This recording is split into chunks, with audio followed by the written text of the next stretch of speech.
Quien nos acompaña es el doctor José Caraballo Cueto. Yo soy Bionix Martí, soy la directora interina del instituto.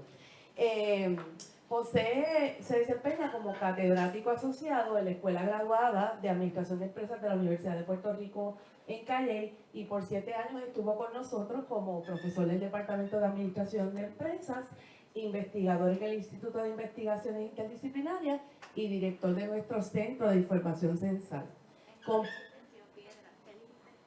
En Calley, sí, está en Río Piedra, estuvo con nosotros en Calley por muchos años, aquí 7 años. Completó un doctorado en economía de New School for Social Research en el 2013, donde se especializó en estudios del desarrollo y econometría aplicada. Ha publicado 20 artículos académicos arbitrados en revistas internacionales, incluyendo The Effects of Consecutive Disasters on Educational Outcomes en el International Journal of Disaster Risk Reduction, que con los economistas Elin Segarra, Yolanda Cordero y Héctor Cordero. Y, ¿verdad?, entre tantos artículos también destaco From the Industrialization to Indebtedness, The Case of Puerto Rico, en el Journal of Globalization and Development, esto junto al economista Juan Lara y otros artículos importantes. Además ha presentado en más de 140 conferencias académicas en diferentes países, incluyendo en la Organización de las Naciones Unidas, en la Comisión Interamericana de Derechos Humanos y en la Universidad de Yale.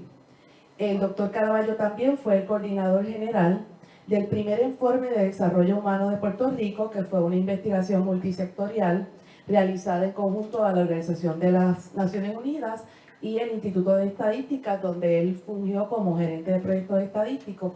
Y nosotros le agradecemos muchísimo a José que esté aquí presentando esta investigación, este tema que sabemos que es un tema puntual, importantísimo, genera mucha información, desinformación, polémica, pero hoy vamos a tener la oportunidad de que se le presenten los resultados de investigación hecha sobre estos temas. Así que exhortamos a todos los estudiantes a que aprovechen, a que tomen notas y que aprendamos sobre este tema tan crucial. Así que sin más, le dejo nuevamente con José aquí para que hable de su investigación. Gracias, José. Gracias. Muy bien, pues muchas gracias, Pionet, por esa introducción tan cándida. No sé de dónde sacó eso, yo no se lo había enviado, pero fue muy cándida de su parte.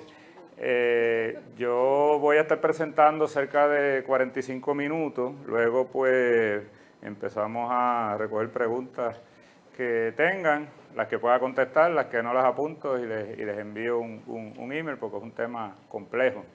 La primera parte de mi presentación, lo primero que tengo que decir es que el trabajo no lo hice yo solo, lo hice con un colega mío que es economista senior en la Organización Mundial del Trabajo.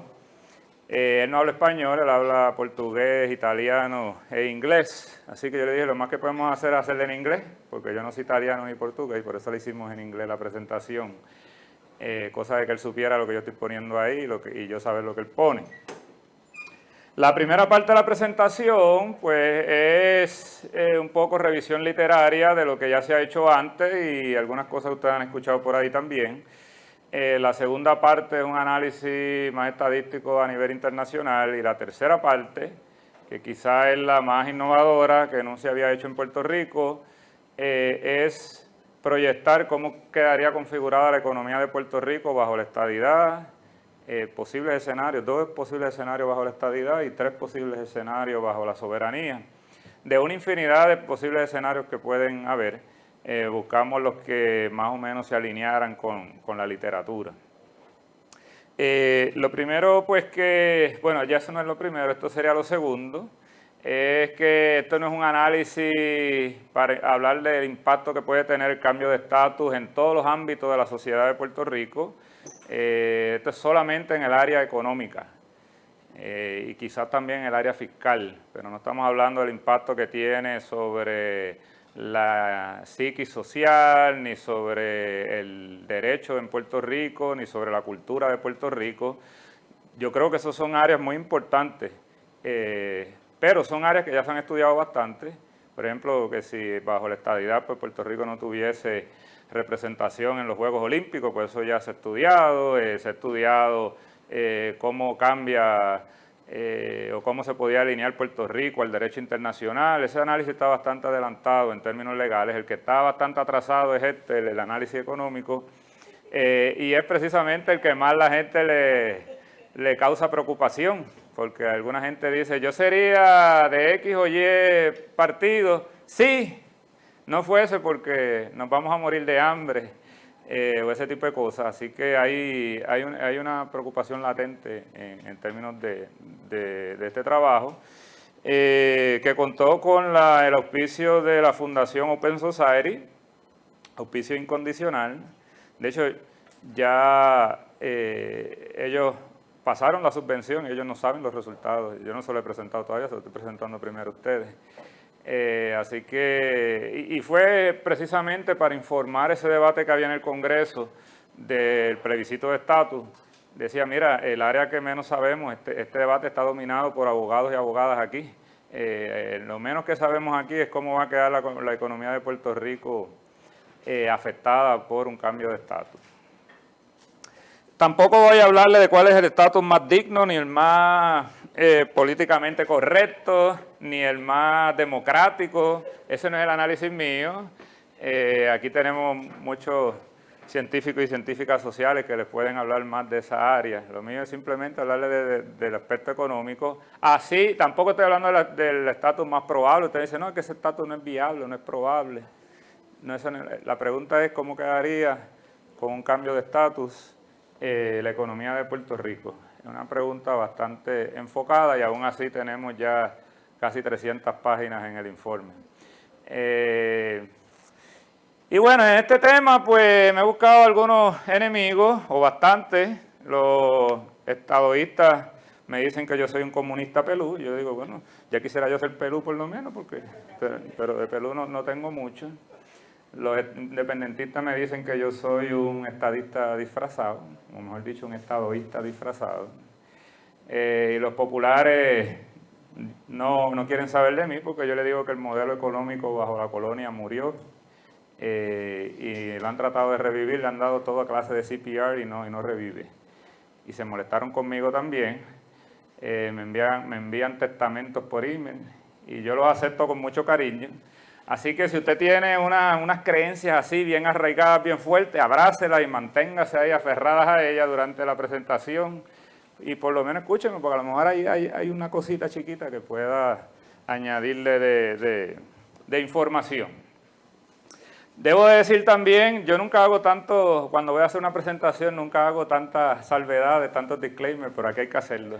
No pertenezco a ningún partido, a ninguno. Cuando voto por candidatura. ¿Qué más? Tampoco pertenezco a ningún grupo que está moviendo X o Y estatus a nivel congresional ni a nivel de Puerto Rico. Bueno, ya le dije, después de esas salvedades, ya le puedo entonces entrar a lo que les dije que le iba a presentar. Puerto Rico ha sido una colonia por más de 500 años. Hay gente que dice, no, llevamos 100 años de colon, no, llevamos más de 500. En el 1898 fuimos colonizados por Estados Unidos y en el 1917 se concede la ciudadanía estadounidense. Durante esa primera mitad, primeros 50 años aproximadamente de colonización estadounidense, la economía de Puerto Rico era una economía sumamente pobre. Aquí iban los niños descalzos y las niñas descalzas a la escuela, los que iban. Había migración de Puerto Rico a República Dominicana. De hecho, mi familia...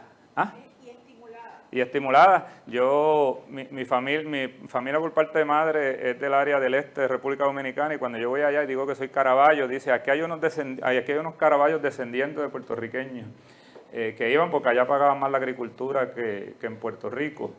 La esperanza de vida al nacer era sumamente baja.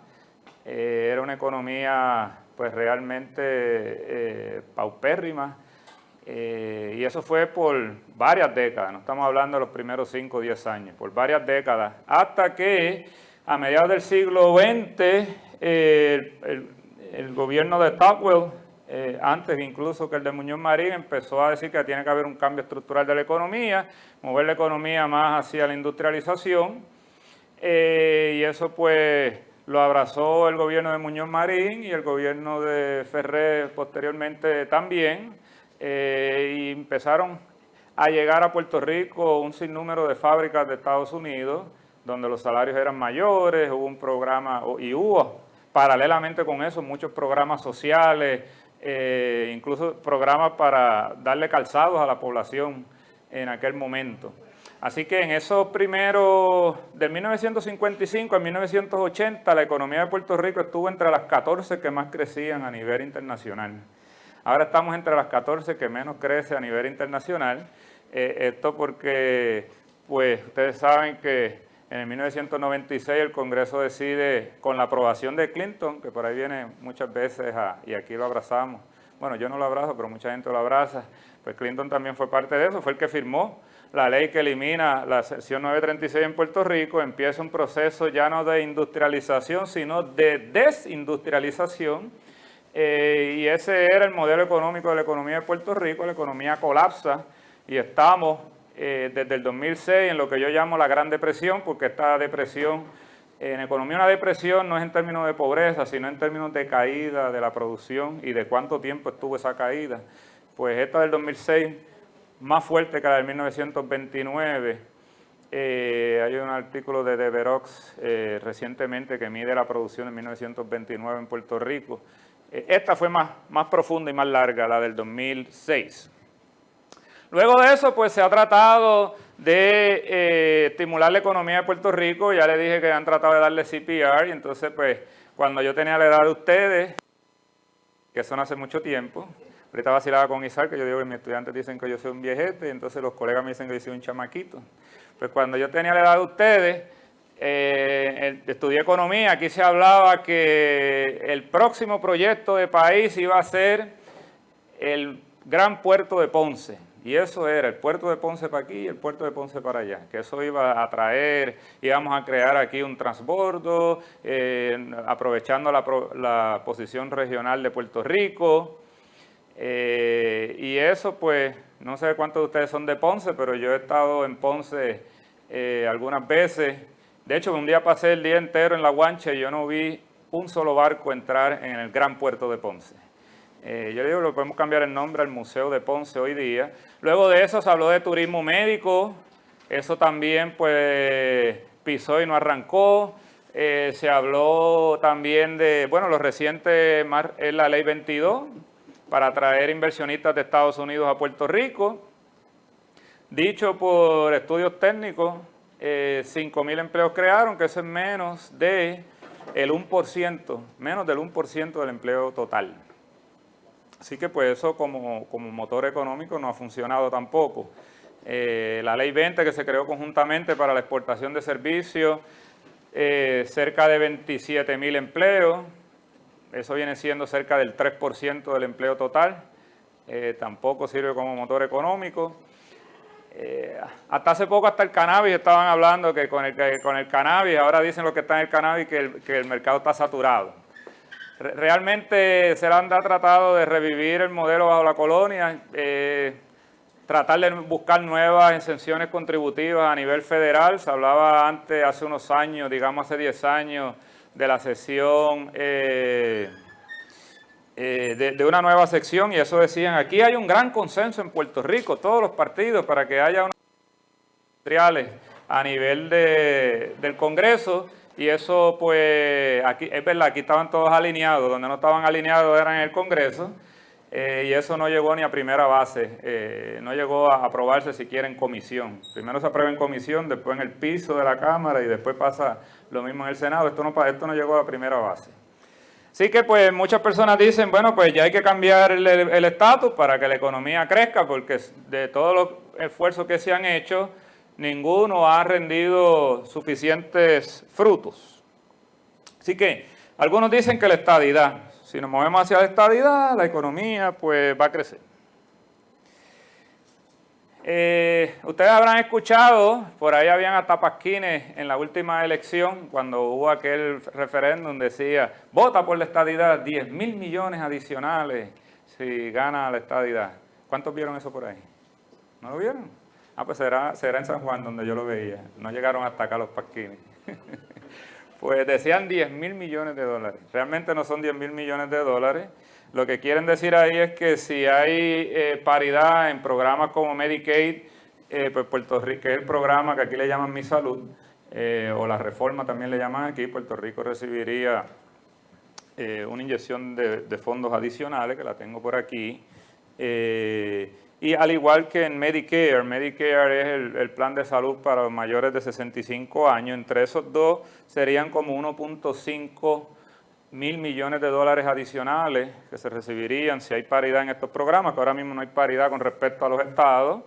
En el caso de el programa de asistencia nutricional, que por ahí le llaman los cupones, pues es un programa criollo, con fondos federales, pero criollo. Si se mueve al SNAP, que es la versión de Estados Unidos, se recibirían cerca de 250 millones adicionales todos los años.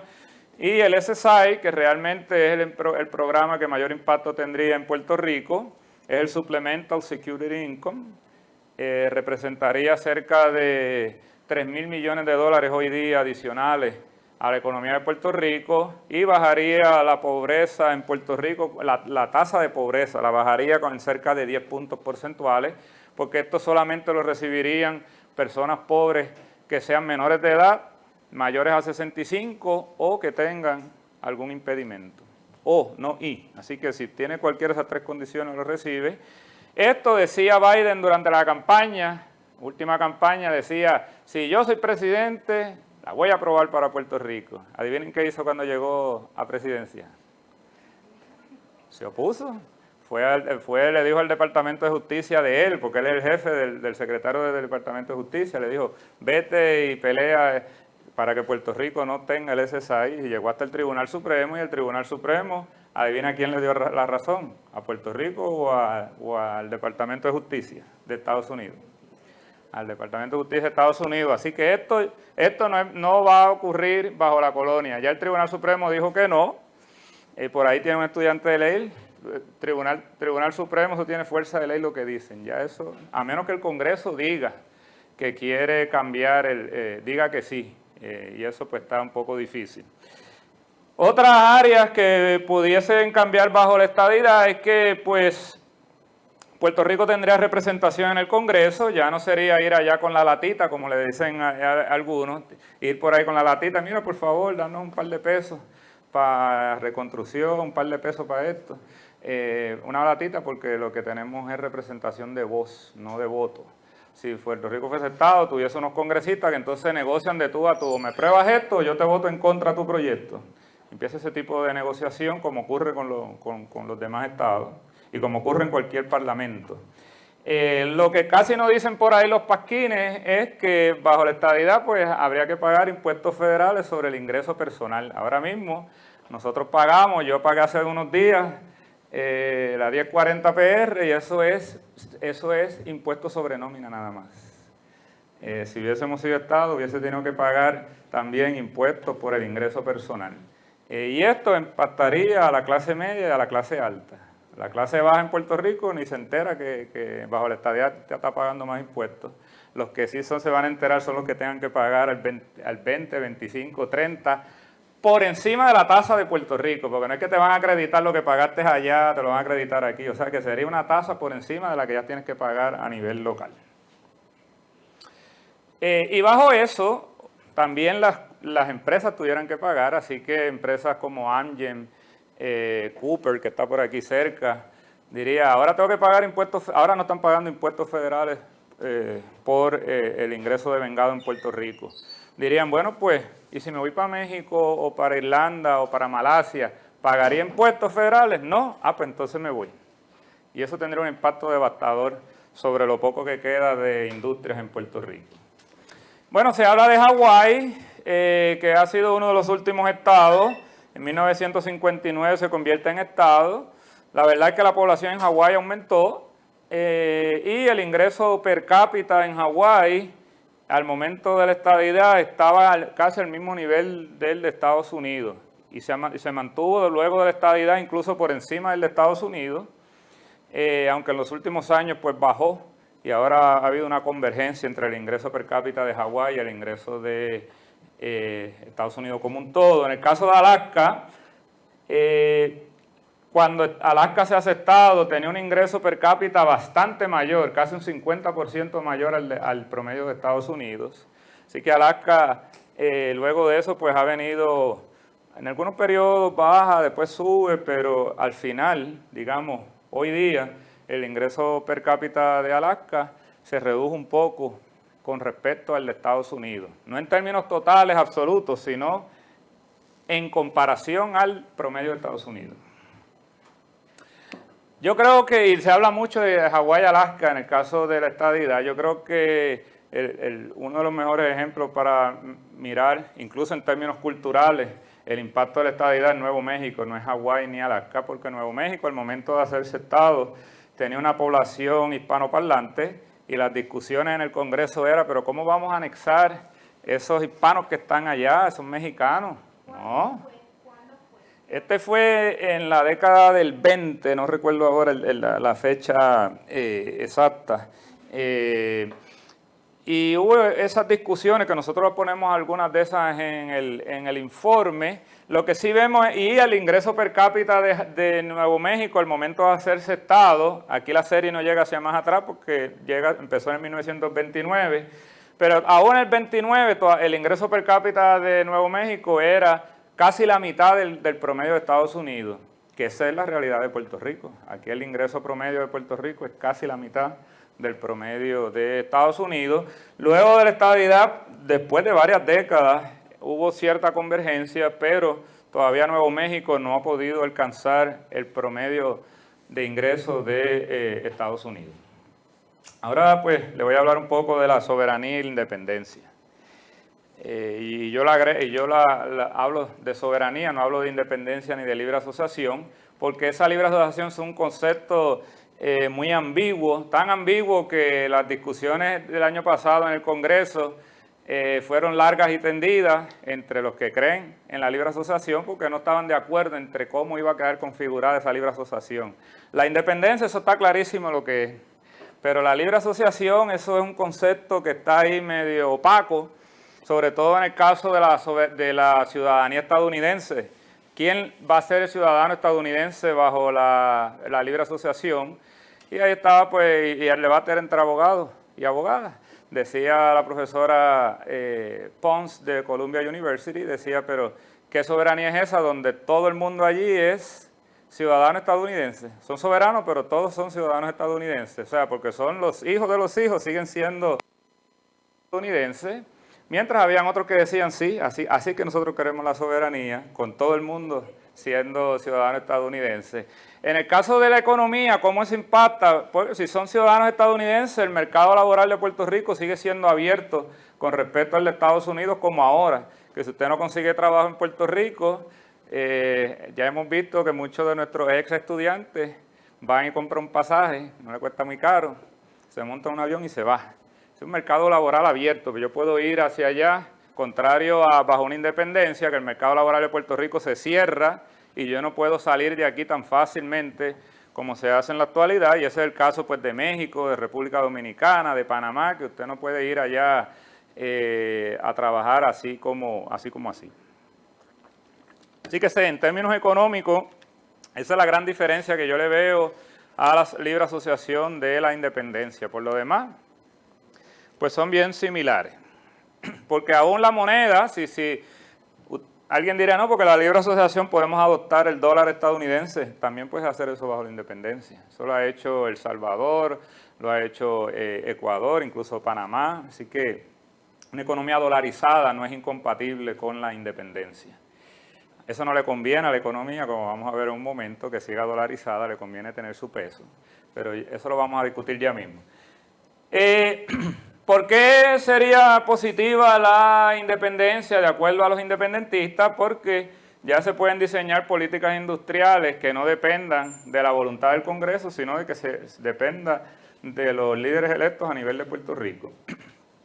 Se pueden entrar con tratados comerciales y de otra índole con otros socios comerciales que ahora mismo Puerto Rico pues no tiene. O sea, Puerto Rico ahora mismo, yo le llamo una economía satélite porque está, una economía satélite de Estados Unidos porque está sumamente atada a Estados Unidos, mientras que a nivel regional no tiene tantos lazos comerciales. Contrario a lo que predice la teoría de la gravedad del comercio internacional. En economía hay una teoría que se llama la teoría de la gravedad, que es una de las pocas teorías que se pueden comprobar en casi todos los lugares, menos en Puerto Rico, donde dice que usted comercia más con los países que están más cercanos a usted. Pues aquí casi no tenemos comercio con las Antillas Menores, ni con América Central, casi todo es con Estados Unidos por la relación colonial. No tendríamos la ley Jones, que aquí en Puerto Rico le dicen la ley de cabotaje. Si usted va al Congreso a hablar de la ley de cabotaje, nadie sabe de qué usted está hablando. Tiene que decir la ley Jones del 1920, que obliga a que toda mercancía que se mueva entre Puerto Rico y Estados Unidos, no Puerto Rico y República Dominicana, Puerto Rico y Estados Unidos, sea con la marina mercante más cara del mundo, que es la de Estados Unidos, que realmente no sé si llamarle marina, porque son apenas 4 empresas y una mueve casi toda la carga. Los demás lo que tienen son unos viajecitos en yolas, unos viajecitos cortitos de aquí hacia allá. Así que realmente lo que hay ahí es un oligopolio, más que una marina. Uno llama una marina, uno piensa que es wow, ahí hay tremenda industria que usted puede, bien competitiva. Y eso pues está aumentando los precios de importación a Puerto Rico. Eso pues ya se han hecho muchísimas investigaciones sobre esa. Todas menos una dice que sí aumenta los precios de importación de lo que estamos importando del exterior. Y esa única pues fue pagada por estas 3 empresas, bueno, 4, si incluyo los viajecitos. La última investigación que estoy haciendo con Luis Gautier, encontramos que también tiene un impacto en las exportaciones, porque aísla la economía de Puerto Rico, esa ley Jones, porque si viene un barco de Colombia, atraca en Puerto Rico, pues ese barco no puede continuar a Estados Unidos con carga de Puerto Rico. Y por eso es que el museo de Ponce, el puerto de Ponce, pues casi no recibe cargas, mientras el puerto de República Dominicana, de Santo Domingo en particular, de la capital, sí, porque si ese barco sale de Colombia, puede recoger carga en República Dominicana y continuar a Estados Unidos. En el caso de Puerto Rico no puede hacer eso. También ayudaría en el caso de la soberanía, Puerto Rico tener su política monetaria, que es lo que es pues manejar la tasa de interés, que ahora mismo recibimos la política monetaria impuesta desde Estados Unidos, lo que allá decidan. Puerto Rico no tiene ni voz ni voto en la Reserva Federal. Una vez estaba Richard Carrión por allí, pero no está ya en esta época y tampoco era electo por el país, ¿no? Eso era electo por los bancos. Y también si tenemos nuestra propia moneda, que es lo más importante, más allá de la tasa de interés, es que se puede devaluar la moneda. A veces yo voy a algunos restaurantes, tienen posible peso de Puerto Rico ahí. Y a lo mejor alguien dice, no, vamos a tener nuestro peso bajo independencia porque eso nos da identidad. Y bueno, pues está bien, pero yo no estoy viendo la identidad, yo estoy viendo el impacto económico. El impacto económico es positivo. Tú puedes devaluar tu moneda. Cuando tú devalúas tu moneda, pues puedes exportar más. Tus exportaciones se vuelven más económicas. Claro, lo que no le dicen algunos independentistas es que cuando devalúas la moneda hay algo que te va a costar más, las importaciones. Así que sí te beneficia por las exportaciones, lo que estás vendiendo al resto está por las importaciones, lo que recibes del resto del mundo. Y bueno, y lo interesante de nuestra investigación es que consideramos todas estas políticas a la vez para ver cuál es el impacto neto, posible impacto neto al final del camino. Ya les hablé de la ley Jones. Bueno, algo que tampoco se habla mucho, que los independentistas no hablan tanto, es de la migración. Sí se ha dicho que bajo la soberanía, sobre todo bajo una independencia completa, se irían de Puerto Rico, algunos dicen 500,000, algunos dicen 1,000,000 de personas. ¿Por qué? ¿Por qué se irían?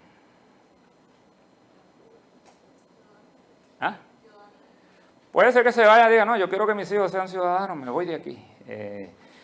Eso puede ser una razón. Otra de las razones que hablan es que pues ya no podrían recibir ni la beca PL en Puerto Rico, ni pudieran recibir la sección 8 en Puerto Rico, ni el programa PAN, que por ahí le dicen los cupones, no podían recibir. Entonces dice, bueno, pues me voy para Estados Unidos y allá sí puedo participar de eso. Claro, a menos que aquí formen su propio programa criollo, pero por lo menos lo que he leído en muchas de las propuestas, es que dicen que eso es una limitación, que haya tantas personas en Puerto Rico participando del PAN, que eso es una limitación y que con la independencia ya no tendríamos esa limitación, es decir, ya la gente tendría que salir a trabajar. Y eso pues, si usted dice eso mismo que dicen algunos independentistas en Puerto Rico, usted lo dice en Estados Unidos, usted dice, tú eres republicano, porque estás en contra del programa de asistencia nutricional. Pero en Puerto Rico pues todavía tenemos estos debates.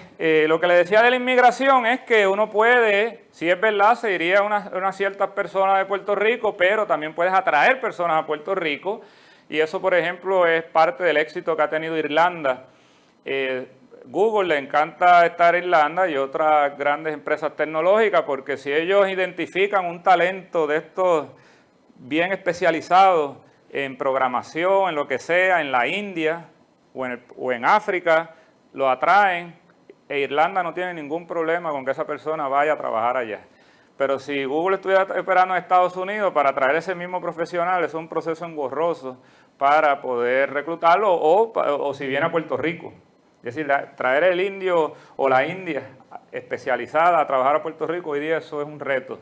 Así que eso sería, en el caso de la migración, ahí había efectos positivos y negativos.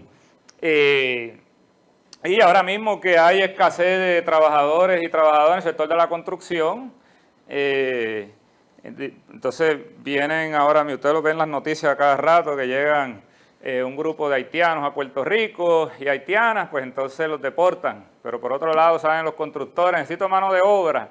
Bajo una soberanía, pues tú no los deportas, tú le dices, ¿cómo no? Venga, que necesitamos mano de obra en este sector, y eso pues realmente la agricultura, por ejemplo, es un sector que en casi todos los países depende y produce gracias a los migrantes. En República Dominicana los que hacen la agricultura por lo general son los haitianos y haitianas. En el caso de Estados Unidos, ¿quién trabaja en la agricultura en Estados Unidos? Los inmigrantes, ¿verdad? Sobre todo de Centroamérica y de México. Así que pudiéramos tener más agricultura en ese sentido. Bueno, pues seguimos.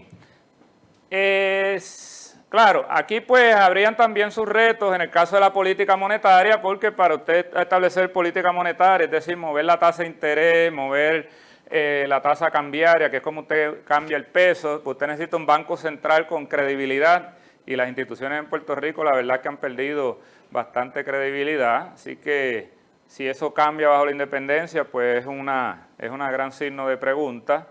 Se perderían, como les dije, fondos federales que son discrecionales, como es el caso de la beca PEL y del programa PAN. Hay otros que permanecerían porque son derechos, como viene siendo el caso del Seguro Social. Ahora mismo, si usted quiere, bueno, usted no está recibiendo Seguro Social, pero si usted recibiera Seguro Social, usted puede irse a Costa Rica a vivir y allá le envían el cheque. Y eso han hecho muchos puertorriqueños, incluso mudándose a República Dominicana, porque el costo de vida es más bajo. Así que el Seguro Social yo no creo que vaya a haber cambio, al igual que con el Medicare, porque el Medicare también, eso usted lo paga en la nómina, es un impuesto que usted paga en su vida productiva, para cuando se retire los tiene, pero los que son discrecionales sí los puede perder. La verdad es que hay ejemplos exitosos y otros poco exitosos de la soberanía. No, el que le diga que no, mira, de forma determinística, bajo la soberanía Puerto Rico va a progresar y eso está garantizado, pues no le está diciendo toda la verdad, porque hay soberanías que no han sido exitosas. Hay otras, y el que le diga por otro lado, bajo la soberanía Puerto Rico se va a morir de hambre, y eso también está garantizado, también no le está diciendo toda la verdad, porque hay soberanías hay países que han progresado después de la soberanía. Eso no es, pensar así de forma determinística, yo tendría mucho cuidado. pero si usted pone la radio AM, pues usted va a ver análisis determinísticos todo el tiempo. Esto es lo que va a pasar, esto es lo que va a pasar. Y yo, bueno, pues no se diga más si ya usted lo dijo. Ejemplos exitosos de soberanía. Singapur se independiza en 1963, Trinidad y Tobago se independiza en el 62, está aquí al lado Trinidad y Tobago y tiene un ingreso per cápita, en muchos casos ha estado cercano al de Puerto Rico, en otros casos por encima del de Puerto Rico. Irlanda, que ya le hablé del caso de Irlanda, independiente desde el 1921, la República Checa desde el 1993, y estos 4 países que les traigo ahí son países pequeños todos.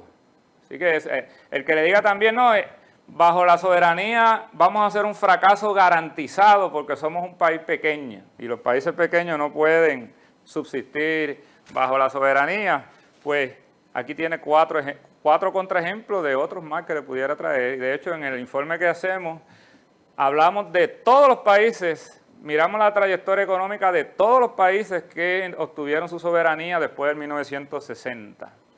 Pero también hay países que no han sido exitosos, como Brunei, como Zambia, países que han tenido un colapso económico después de su soberanía y poblacional también. Ha habido una despoblación sumamente amplia.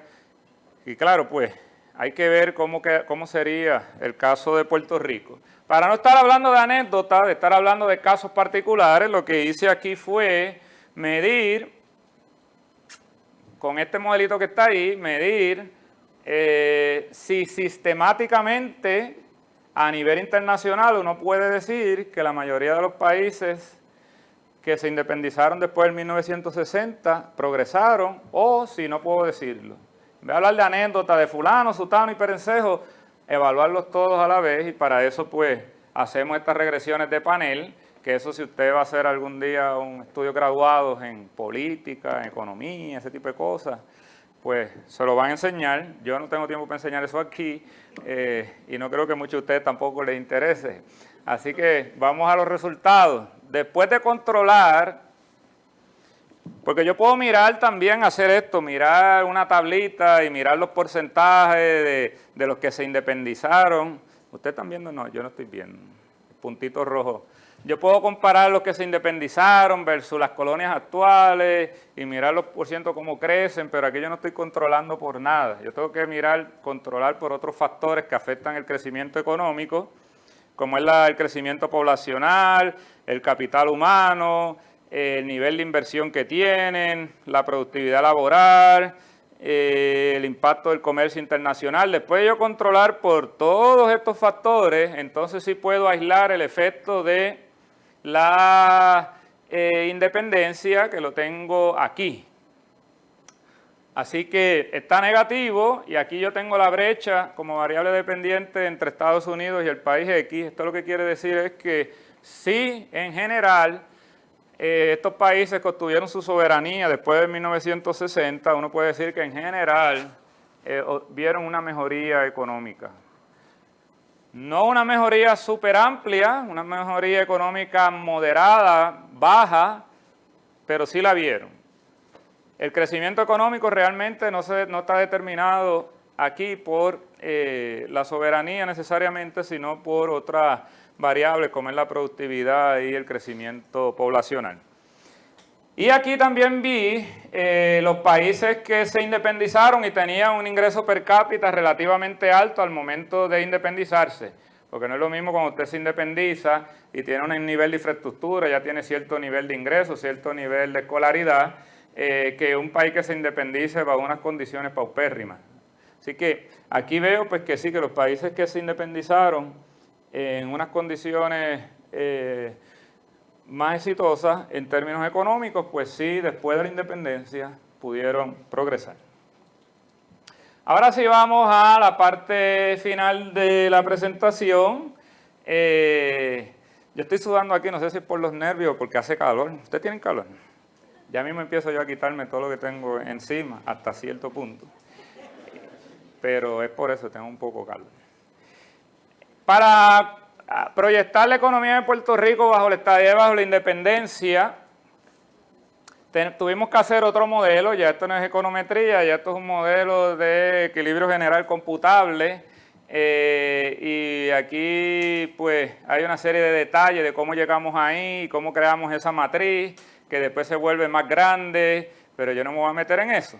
Lo que sí le voy a pedir que usted crea por fe es que esto no se había hecho antes, y sobre todo para poder medir a nivel de clase social el impacto que tendría la estadidad por cada clase social. Antes se hablaba en términos agregados cuál sería el impacto.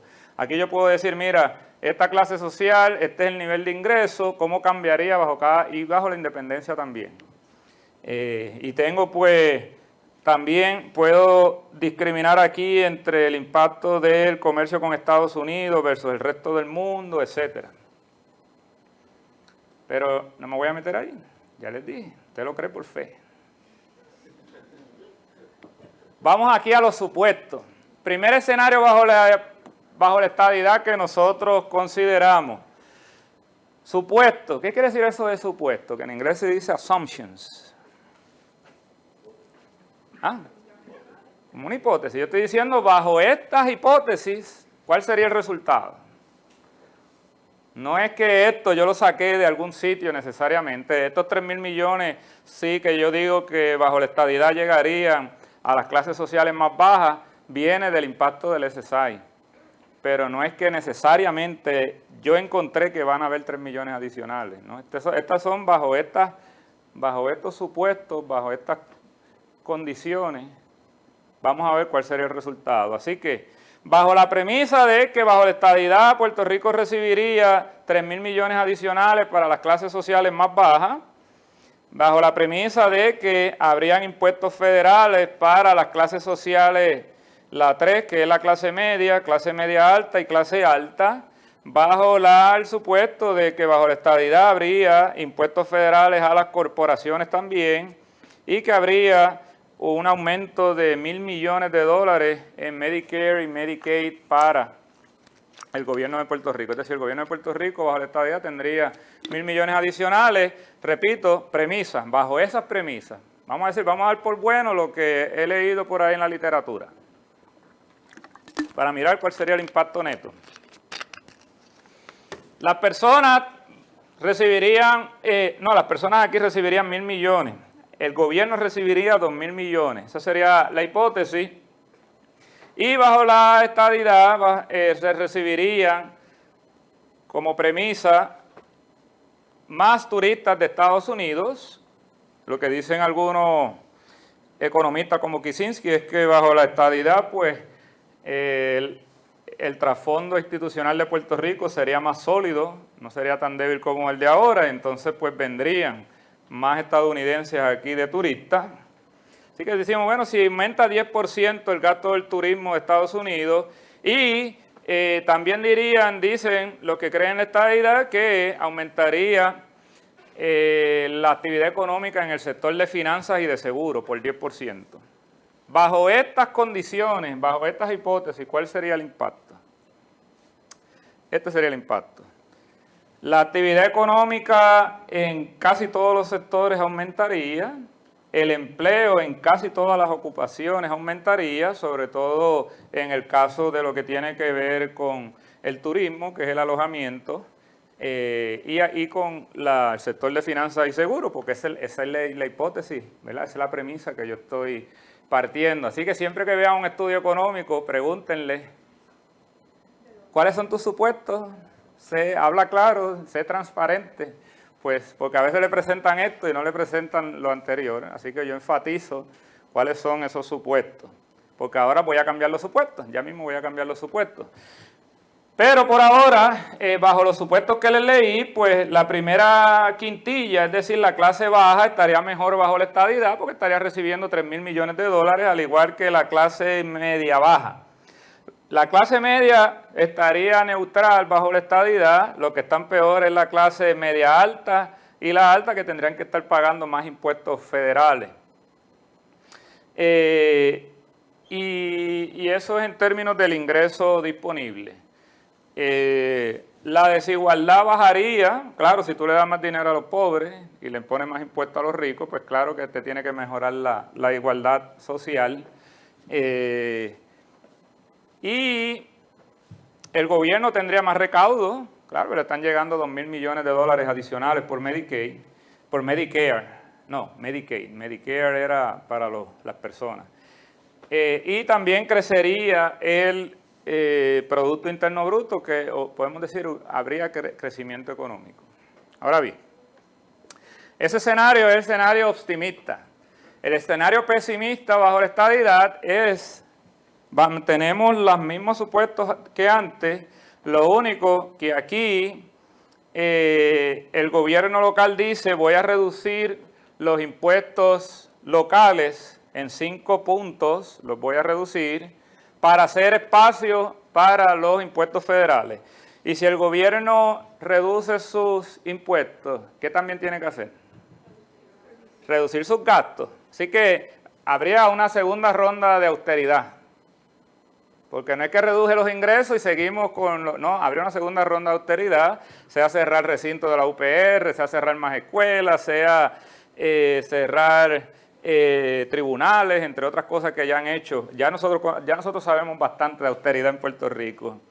Y lo más importante, el 20% de la actividad manufacturera se perdería, porque algunas de estas multinacionales que están en Puerto Rico hoy día dirían, ¿y para qué me voy a quedar en Puerto Rico? Si me voy para China yo no pago impuestos federales. Y al nivel de ingresos que ellos están, pagarían cerca del 30% a nivel federal. Así que sería un golpetazo a su presupuesto, a su estado financiero. Así que diríamos, yo me voy de Puerto Rico. Así que reducción del 20% en la manufactura bajo la estadidad. Y esto aún sigue siendo conservador. Hay gente que me dice, no, eso realmente sería como la mitad la pérdida bajo la manufactura en la estadidad. Pero yo le pongo 20% porque bajo el supuesto, repito, de que bajo la estadidad pues se negocian unas cosas y el Congreso diga, pues mira, las empresas, las manufactureras que operen en zonas deprimidas como Puerto Rico, le vamos a dar X o Y ventajas tributarias y en ese sentido pues no se va todo, se va el 20%. ¿Qué pasa si se va el 20%? Hay un colapso económico generalizado, donde el único sector que saldría mejor bajo la estadidad sería el sector de uno de los sectores de los servicios, como el sector de las finanzas y los seguros, y el sector del gobierno porque tiene más ingresos. Se perdería empleo en todas las ocupaciones, excepto en el sector de los otros servicios, que es más el empleo cuentapropista. El ingreso disponible seguiría mejor todavía la clase baja, porque sigue recibiendo sus 3.000 millones de dólares. Así que aquí no hay cambio. Con ese supuesto de que hubo 20% menos de manufactura, ahí no hay cambio. Donde sí hay cambio y también sigue mejorando la desigualdad porque tienes a los ricos pagando más impuestos y a los pobres recibiendo más ingresos. Donde sí habría una reducción significativa es en el Producto Interno Bruto y en el Producto Nacional Bruto también, en los dos, porque el sector manufacturero es clave para Puerto Rico y para cualquier economía. No es solamente que se perdió 20% de actividad en la manufactura, sino que se pierde 20%, eso se multiplica porque hay actividad económica indirecta. A esas fábricas que tenemos en Puerto Rico, pues hay unas firmas locales que le dan servicios de mantenimiento, le dan servicios de contabilidad, le dan servicios legales, entre otros. Y los que trabajan ahí, pues también con ese dinero que ganan en la fábrica, pues van y compran en el mercado en Puerto Rico y eso sigue generando un efecto multiplicador.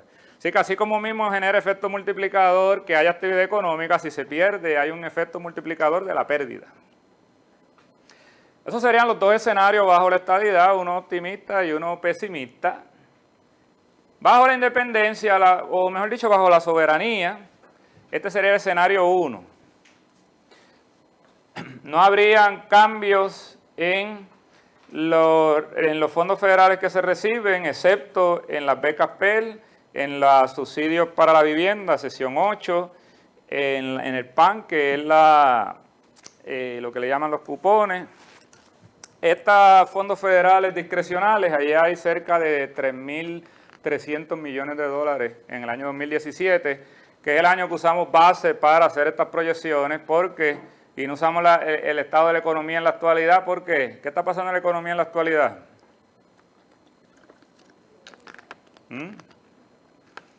Hay una inyección masiva de fondos federales no recurrentes por la reconstrucción de María, en particular, post huracán María. Así que la economía ahora mismo está inflada. Por eso es que usted ve por ahí que están buscando trabajadores y trabajadoras en muchos sitios. Hay escasez de mano de obra, pues estamos cerca ya del empleo pleno. La economía sigue creciendo hasta que se acaben esos fondos federales. Así que yo dije, pues vamos a trabajar fuera de la burbuja. Vamos a coger el año 2017, que no se afectó por María, porque es el año fiscal 2017 que terminó en el verano, el 30 de junio del 2017. Así que esos serían los cambios en términos del ingreso de las personas. No habría cambios en términos del gasto del gobierno a nivel local. Estamos suponiendo que el nivel salarial de Puerto Rico no se afectaría bajo la independencia. Y estamos suponiendo que hay una reducción en el costo del comercio internacional del 10%, la moneda se devalúa en 20%, devaluar quiere decir que la moneda valdría menos. Es decir, si tú cambias $1, te dan 1.20 del peso puertorriqueño. No, profesor, yo no quiero que se llame peso, yo quiero que se llame el dinar boricua. Igual, sigue siendo el mismo impacto. Se devalúa 20%. Y el turismo no aumentaría en términos del de Estados Unidos, sino del resto del mundo. Habría 10% de turismo más del resto del mundo. Esto porque en la actualidad, si una china quiere venir desde China, no de los chinos que están en Estados Unidos, quiere venir desde China a Puerto Rico, ¿qué necesita para venir aquí a turistear? Una visa. Y por eso el 90% de los turistas que hay en Puerto Rico son de Estados Unidos. Y no, profesor, yo vi un mexicano. Pregunta de dónde vive. Son mexicanos, pero vienen de Estados Unidos. Yo le digo, vienen el 90% de Estados Unidos en la actualidad. Bajo la soberanía, pues podríamos atraer más turistas del resto del mundo. Le podemos decir lo que le dice República Dominicana. Usted es turista, entre por ahí, que no necesita ningún tipo de visa. Bajo esos supuestos, ¿cuál sería el resultado? El resultado sería que aumenta la actividad económica en el sector de servicio, en algunos sectores de servicio, como es en el sector de ventas al detalle, el sector de manejo de compañía, el sector turístico también aumentaría, pero habría un colapso en el resto de los sectores. Lo mismo con el empleo, sobre todo en el caso de los servicios profesionales, es donde más se reduciría el empleo. Hay gente algunas amistades independentistas que odian el turismo, dicen, yo no quiero turismo bajo la independencia. Eso es una idea muy americana del turismo, que el turismo es bueno. Yo le cito a Fidel Castro en la década del 90 cuando dijo, el turismo es esencial para la economía cubana. Eso dijo Fidel Castro en la década del 90. Y realmente pues es bien difícil pensar que no necesitamos turismo, porque para tener nuestra moneda necesitamos dólares, que son reservas internacionales, porque el comercio internacional se hace en dólar, no se hace en el peso. Yo no puedo decirle a traer un barco de China y decirle te voy a pagar con el peso puertorriqueño, le tengo que pagar con dólares, y pues necesito una reserva de dólares en Puerto Rico, y por eso pues casi todos los países de la región apuestan al turismo, casi todos, si no todos. En términos del ingreso disponible, los pobres tendrían menos dinero en la primera quintilla y la segunda también, y la tercera, menos dinero bajo este supuesto de independencia, porque perderían los 3.3 mil millones de dólares. Los que tendrían más dinero sería la clase alta, porque entonces puede exportar más y son los dueños del capital. Esos tendrían más ingresos bajo la independencia y no tienen que pagar impuestos federales, seguirían pagando lo mismo. Claro, esto es bajo el supuesto de que más nada cambia, que lo único que va a cambiar es lo que está ahí. Si el gobierno local bajo la independencia hace otros cambios, pues alegría bomba puede entonces contrarrestar esto, pero tiene que estar consciente de que si no toma ninguna acción, esto es lo que ocurriría muy probablemente. Habría un aumento en la desigualdad, porque tiene el sector más bajo recibiendo menos ingresos y el sector más alto recibiendo más. Y habría un descenso económico. El segundo modelo, segundo escenario, ya nada más me falta este y otro más, sería el segundo escenario bajo la independencia. Dejamos todos los supuestos que les dije antes iguales, excepto que ahora el salario en Puerto Rico se reduciría en 20%. Dije, profesor, eso no, ¿para qué pusiste eso ahí? Porque hay muchos independentistas que dicen que estas leyes federales del salario que están en Puerto Rico están inflando el salario y que bajo la independencia Puerto Rico pudiese atemperar más su estructura salarial a la que tiene América Latina.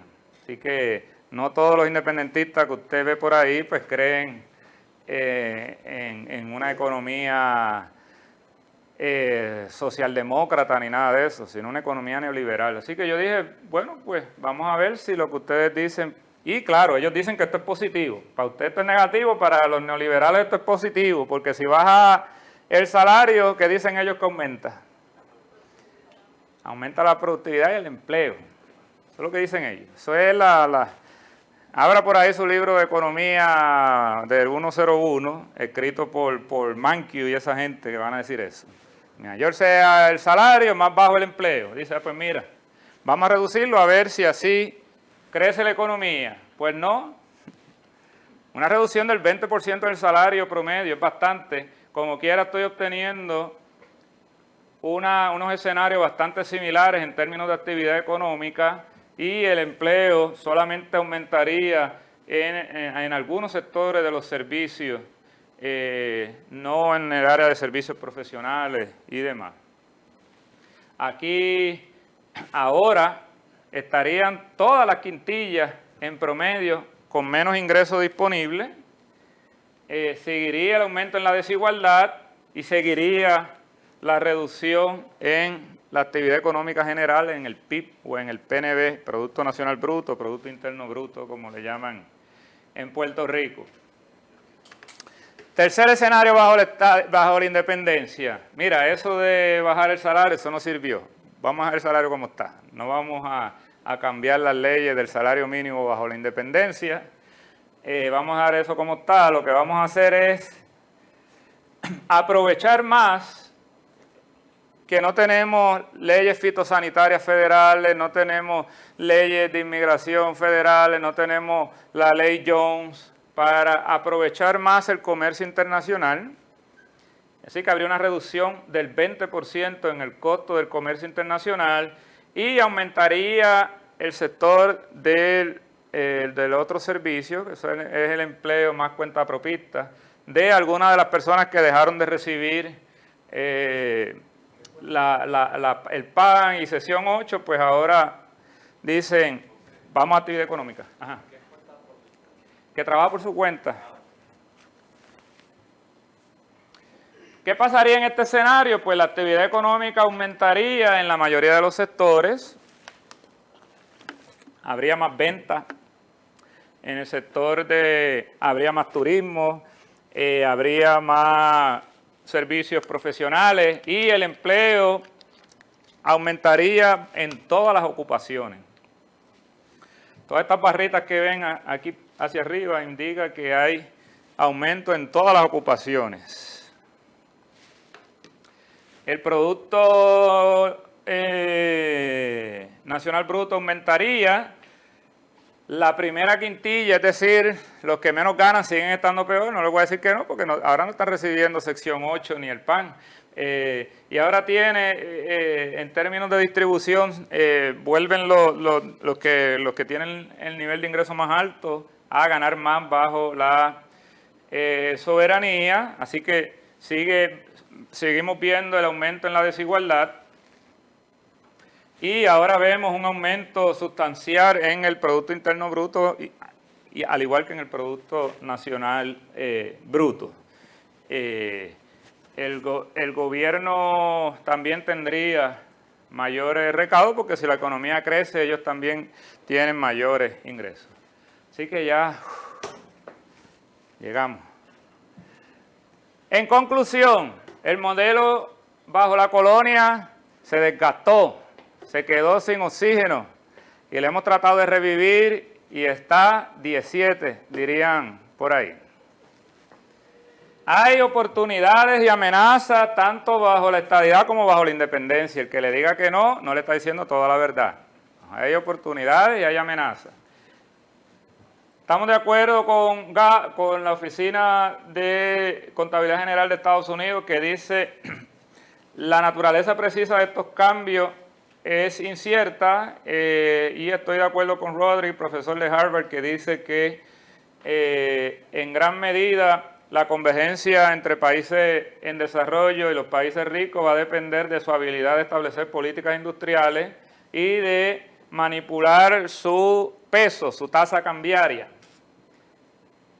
Ambas políticas van a encontrar gran resistencia por los países ricos. O sea que no es que usted va a tener poder ilimitado para hacer lo que quiera. Así que van a haber retos y van a haber oportunidades. Y en gran medida pues va a depender de cómo actúe la gente que se quede en Puerto Rico. No es que cambie el estatus y todo lo demás y ya de forma, como les dije, de Radio AM, esto está determinado. Pueden haber varios escenarios. Así que muchas gracias por su paciencia. Cualquier pregunta que tengan, pues adelante. Y aquí tengo alguna ensalada de referencias que utilizamos. Y de hecho aquí faltan, son más de 100.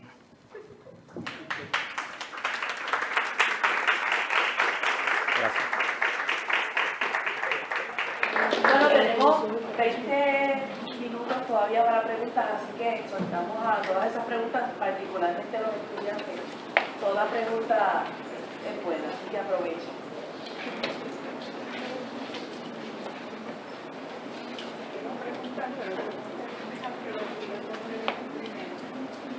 ¿Puede preguntar primero? Porque ¿verdad? A veces ella tiene una pregunta.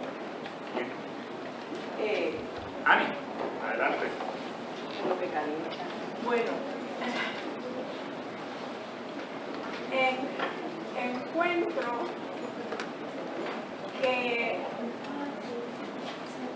independientemente de las cosas medibles, cuando tú hablas, siempre dejas un espacio para la capacidad decisional, y sobre todo me parece que hay las situaciones económicas e históricas son cambiantes, y entonces tendría que haber una evaluación, añadir una evaluación a ciertas condiciones. O sea, que eso no es imposible, tú lo dices todo el tiempo, que no es posible. Tú has hablado de las cosas medibles. Correcto. A la luz de lo que es medible, de lo que hay, pero está en la capacidad de la gente de decidir, y la situación que no es la misma en 1952 que en el 2023. Correcto. Para la isla. O sea, cuando se tomaron unas decisiones en la década del 50, tienen que ver mucho con qué era lo que los Estados Unidos querían hacer. Correcto. Y entonces nosotros nos podíamos meter. Sí. Pero la situación ha cambiado, no hay maldad.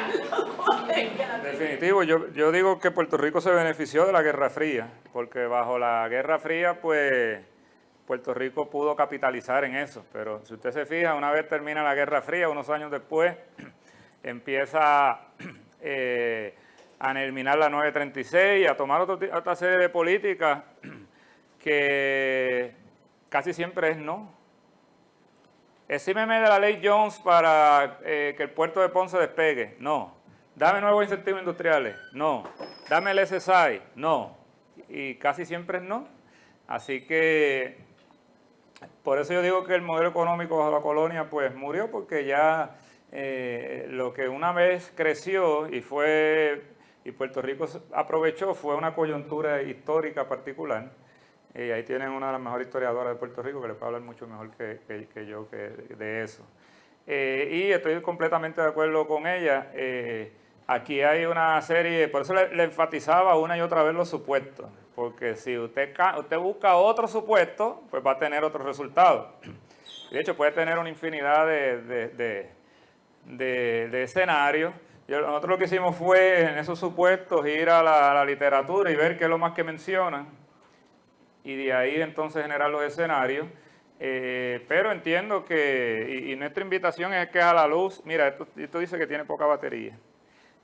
A la luz de estos resultados, pues entonces ahora tienen que empezar a pensar en otro tipo de propuesta también y decir, mira, tenemos unas consideraciones que tenemos. En el caso de la estadidad, lo más importante, en mi opinión, para el crecimiento económico es asegurarse de que no colapse el sector manufacturero, y en el caso de la soberanía es asegurarse primero de tener un programa social, no dejar a tirar al vacío a las personas, y segundo, de asegurarse de que se tome ventaja completa, se aproveche al máximo las oportunidades que ofrece la soberanía para comerciar con el resto de la región. Pero si nos movemos a la soberanía y no hacemos más nada, pues eso es lo que hay ahí. Eso es el resultado. No sé si alguien tiene...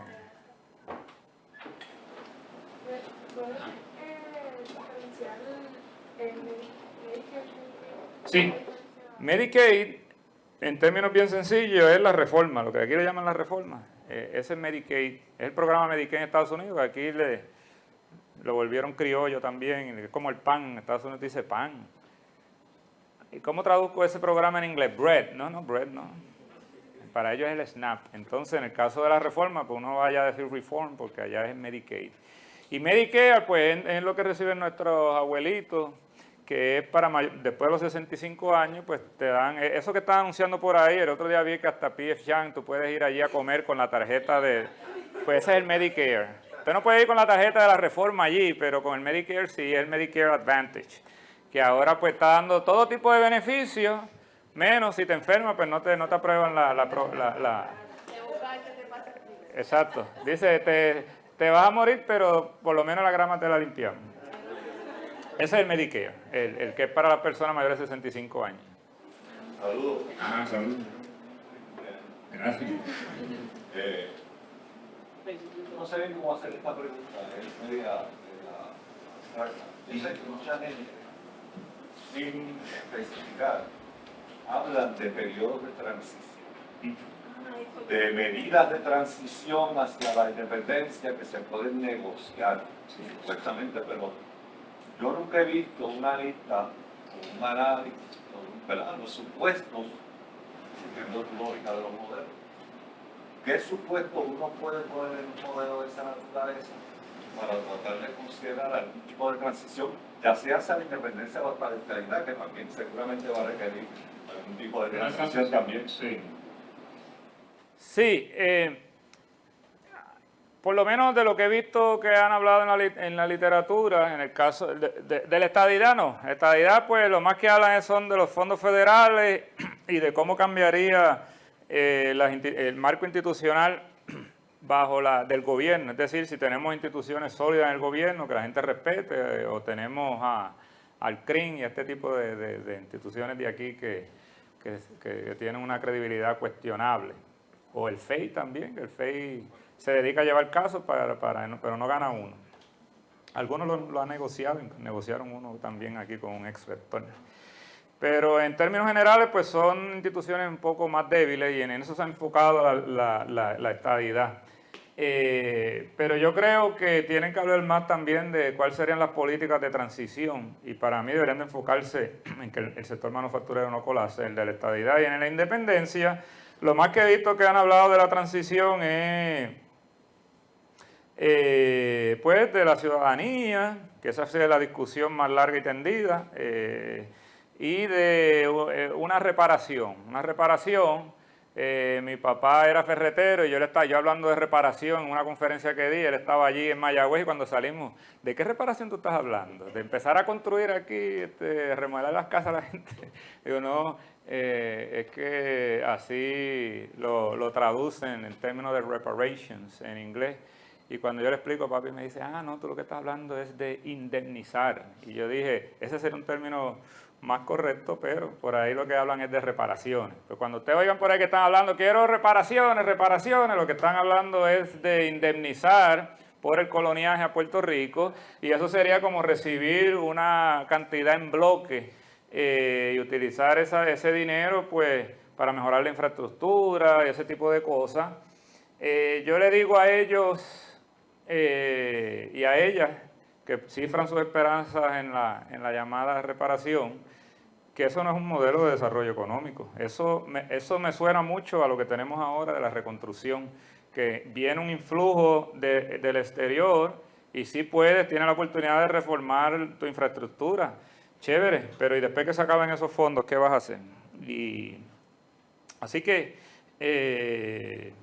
yo creo que bajo la independencia sí tiene que haber una especie de transición también, sobre todo en los programas a nivel federal, no removerlos de golpe. De forma tal que lo más que le convendría a Puerto Rico para moverse a la soberanía es negociar con Estados Unidos. O sea, estos países que tuvieron una soberanía, sobre todo en África, tuvieron una soberanía que fue a tiro limpio. La cosa no terminó bien, porque se destruye mucha infraestructura en esas guerras, y además de que hay muchas cosas que no negocia. Yo creo que una soberanía que sea que haya más transición y sea más negociada puede ser mejor. Sí, más acordada, y por lo menos esa es la apuesta de gran parte del sector independentista en Puerto Rico. Ustedes saben que aquí ya casi no hay, que yo me haya enterado, grupos revolucionarios. En una época sí habían más, pero en otros países pues la independencia fue bien sangrienta. ¿Puedes explicar por qué es que bajo el modelo de la estabilidad que protege la manufactura? Sí, perfecto. Ahora mismo en la manufactura en Puerto Rico hay cerca de 75,000 personas empleadas, y la inmensa mayoría de esa manufactura es manufactura extranjera, sobre todo de Estados Unidos. Eli Lilly, es el caso de Amgen, es el caso de Cooper, es el caso de todas estas que están por allí en Florida, en Barceloneta, y ellas están aquí porque a pesar de que eliminaron la 936, que les daba unas ventajas contributivas, pues ahora lo que generan en Puerto Rico solamente tienen que pagar por la propiedad intelectual, pero el ingreso que generan en Puerto Rico no tienen que pagar impuestos federales. Si se fueran a Silicon Valley, en California, por ejemplo, tuvieran que pagar impuestos federales. Entonces, por eso se salen de los parques industriales de Estados Unidos y vienen a Puerto Rico. Salud. Van a México, a las maquiladoras en México, van a China, van a Irlanda. O sea que para propósitos de impuestos federales, ahora mismo Puerto Rico es una jurisdicción extranjera. Para eso nada más. Para lo demás, Puerto Rico le pertenece pero no es parte de Estados Unidos. Pero para impuestos federales, y por eso nosotros pues aquí tampoco pagamos impuestos federales. Bajo la estadidad, pues pagaríamos impuestos federales, los que trabajamos en Puerto Rico, todo el que genere ingresos en Puerto Rico tendría que pagar, incluyendo esas manufacturas. Cuando ellos dicen, mira, yo produje tantos medicamentos en Puerto Rico, ahora tienes que pagar, el IRS le va a decir, pues tienes que pagar porque estás dentro de la jurisdicción interna. Por ahí dicen que doméstica, para mí doméstica ese es el perrito mío, interna, la jurisdicción interna. Entonces ahí tendrían que pagar. Y pues ellas muchas de ellas dirían yo me voy porque si me voy a Irlanda no tengo que pagarlo, porque esa sigue siendo jurisdicción extranjera, si me voy a México también. Hay gente que dice, no, se quedarían como quiera porque aquí tenemos una fuerza trabajadora altamente educada, también la tiene Irlanda, también la tiene China, y en Irlanda tienen la ventaja que no tendríamos aquí bajo la estadidad, que como les dije ahorita, si quieren llamar a un chino y decirle, mira, tú que eres el mega especialista de ingeniero en computadora, vente para acá y no hay problema, y no lo podemos hacer acá. Así que por eso sería que podría haber y por eso es que aquí cada vez que se hablan de quitar los incentivos o empiezan a hacer cambios, Trump quería hacer unos cambios ahí a las empresas que están operando afuera para volverlas a traer a Estados Unidos, y de ahí que viene eso de MAGA, de ahí de otras cosas, de Make America Great Again. Y decía, vamos a poner un impuesto ahí para todo el que esté produciendo fuera, y lo pusieron, pero no de la forma que se pensaba originalmente. Y cuando estaba esa discusión, estaba la Asociación Industrial en Puerto Rico temblando. Decía, wow, si nos ponen unos impuestos, esta gente se van a ir de aquí. Lo que no sabe Trump es que ninguna regresó, o muy pocas regresaron a Estados Unidos. Las demás se quedaron fuera de todas formas. Y contratan buenos contables y contadores y contadoras para ver la forma de hacer el dribleo en el... Había una pregunta. ¿Alguien? En relación a eso por la fuerza laboral educada, tengo una preocupación porque lo he visto mucho estos meses. Mi madre ha ido constantemente al hospital de aquí y ese hospital no tiene personal, está a punto de estallar, los pasillos llenos con pacientes y todo, y no hay incentivos para que los profesionales se queden aquí en Puerto Rico. Muchos de ellos estudian, terminan la carrera y se mudan para Estados Unidos y no hay incentivos para que se queden. Sí, eso bajo la estadidad pues tendrían esos mismos profesionales, tendrían que pagar impuestos federales aquí también. Por ejemplo, yo calculé mi tasa efectiva de impuestos, está por ahí como por el 14, 15%. Entonces, bajo la estadidad tendría que sumarle a eso 15 puntos porcentuales más y llevarlo al 30%. Entonces, pues ahí, con el nivel de ingreso de Puerto Rico, pues muchos profesionales también pueden decir, pues yo me voy a Estados Unidos, pago impuestos federales allá, pero el ingreso es mayor. Y el impuesto a nivel local también es menor. Así que eso es algo que puede pasar. No le hablé de la ley 22 esta, de que vienen los inversionistas a Puerto Rico, no tienen que pagar impuestos. Eso bajo la estadidad, eso no existiría. Así que la ley 22, no importa quién la defienda en Puerto Rico, la ley 22 es incompatible con la estadidad. Viene la estadidad, hay impuestos federales, Logan Paul y toda esta gente diría, pues que yo hago en Puerto Rico, me voy, porque voy a pagar impuestos igual que lo pagaría en Florida o en California.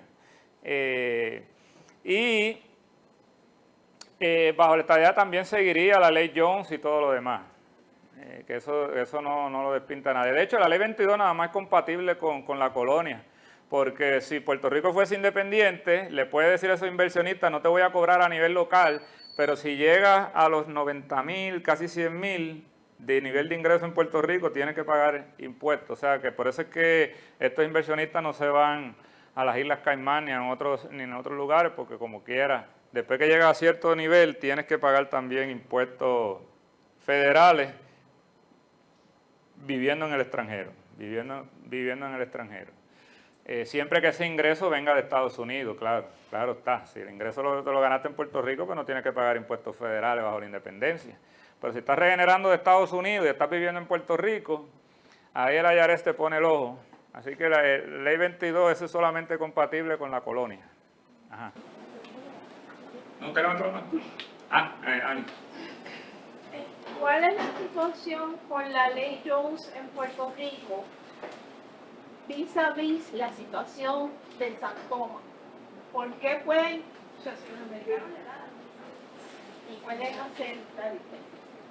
Sí, San Tomás y las otras Islas Vírgenes, el gobierno de Estados Unidos le dio una exención a nivel federal de la ley Jones, así que no la aplica a las Islas Vírgenes, a nivel de ejecutivo, no pasó por el Congreso. Pero a nivel de Puerto Rico, pues Puerto Rico no. Y de hecho hay otros territorios también que no le aplica la ley Jones. Así que Puerto Rico bien puede decir que es el patito feo, uno de los patitos feos, después de América Samoa, de los territorios o colonias de Estados Unidos. Y, o sea, tú me explicaste ahora que es a través de otra estructura legal, o sea, que es de la autoridad que tiene el presidente para hacer una diferencia con las leyes que aplica el Congreso. Sí. Esas diferencias no podrían existir en un periodo en el proceso hacia la estabilidad o hacia la independencia. Sí, ha sido cuesta arriba obtener una dispensa. El otro día era para un solo barquito, que no había gas aquí. Y estaba ahí estacionado y le dijeron, no, y para eso, para un solo barquito, fue bien cuesta arriba y de hecho ya pasaron una ley, no hizo nada más que pasar el barquito y ya pasaron una ley que no puede el Departamento del Homeland Security dar una dispensa a la ley Jones. Sí. Sí. ¿Alguna otra pregunta? Prácticamente, o sea, cuando tú presentas la gráfica, y no sé por qué no lo dijiste en las conclusiones, pero el modelo que parece que no puedo hablar de la estabilidad, o sea, compararlo con la soberanía. Si no colapsa el sector manufacturero, no fuese tan devastador, pero pensar en que todas las manufactureras se van a quedar en Puerto Rico con impuestos federales, eso es un supuesto bien heroico, es un poquito bien. Ese es el escenario 1. El escenario 1. En el escenario 2 tienes un colapso más o menos del sector. Sí. Sí, ahí sí. Aquí este es el escenario 2 de la estabilidad y entonces todos estos sectores tienen menos actividad económica y todo el empleo baja también.